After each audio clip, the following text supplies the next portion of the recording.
Lalo pang lumakas ang Super Typhoon Nando habang kumikilo sa direksyong Pakanluran. Base sa latest Tropical Cyclone Bulletin ng Pag-asa, as of 7 a.m. huling namataan ang mata ng Super Typhoon Nando sa 180 kilometers silangan ng Calayan, Cagayan. Taglay nito ang lakas ng hangin na aabot sa 215 kilometers per hour at pabugso na 265 kilometers per hour. Kumikilos ito sa direksyon Pakanluran sa bilis na 20 kilometers per hour.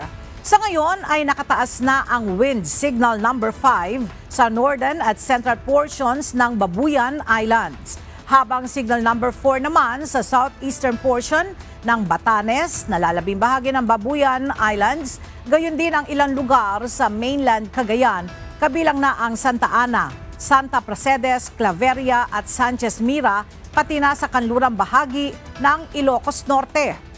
Samantala, signal number 3 naman sa nalalabing bahagi ng Batanes, ilan pang bahagi ng Cagayan, northern at central portions ng Apayao at Ilocos Norte.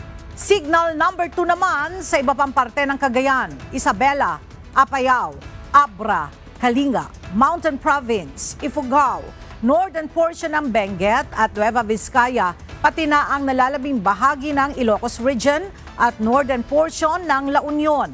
Signal number 1 naman sa Quirino, nalalabing bahagi ng Nueva Vizcaya, Benguet, La Union, Pangasinan, Aurora, Nueva Ecija, Bulacan, Tarlac, Pampanga, Zambales at northern portion ng Quezon, kasama na ang Polillo Islands. Sa ngayon ay naka-alerto na ang lahat ng Disaster Risk Reduction and Management Offices sa mga lugar na apektado ng Super Typhoon Nando at patuloy na inaabisuhan ang mga residente na gawin ang ibayong pag-iingat bunsod ng malalakas na pag-ulan at hangin na dala ng bagyo.